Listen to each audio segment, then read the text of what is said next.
From late-night orchard heists to fears of apocalypse, with obsession, and our obsession with avocados has now made them so expensive in Mexico, people there can't afford them.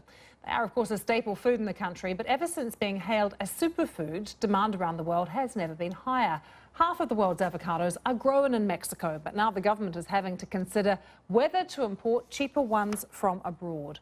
Well, I'm joined now from Santa Rosa, California, by Keith Agoada, who is a partner of Michoacan Organics, a Mexican firm who grow organic avocados for international export. Keith, good to see you.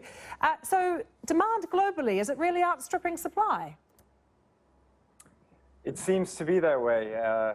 As the Asian market starts to pick up and demand in Europe and the United States has continuously increased, demands at certain parts of the year, especially when the Mexican season is low and the California season is starting to end, as well as the Peruvian season, there seems to be a shortage, a very large shortage, which is pushing prices up very high right now.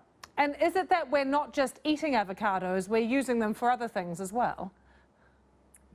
Certainly. Well, I think we're in the past, a lot of the B grade, meaning the ones with aesthetic scarring and other aesthetic issues that didn't affect the flavor and quality of avocados, would be sent to a domestic market and left in Mexico. Now it's being used for oils, put into skincare products, as I think you're referring to, and also processed into purees, which is used for guacamole and other products as well. Is it truly the case, though, that if you're in Mexico, maybe you can't afford to buy an avocado for yourself and your family?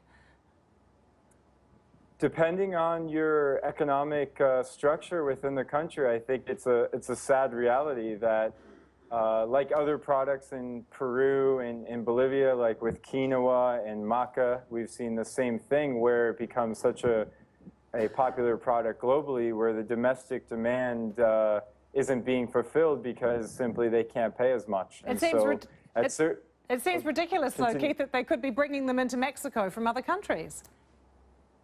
Yes, it's kind of like bringing sand to the beach. Mexico is by far and away the largest avocado producer, and it seems a little crazy that we'd be bringing in avocados from outside Mexico into Mexico. I don't know if that's a reality, because the whole world is buying up avocados from other countries like Peru, Chile, Colombia, and so I'm not sure if we'll be seeing avocados outside Mexico in Mexico soon, but who knows if that's what the market is demanding. Where are you seeing new consumers of avocado? I wonder if the Chinese like them, for instance. Definitely. The Asian market, we've been seeing come in very strong.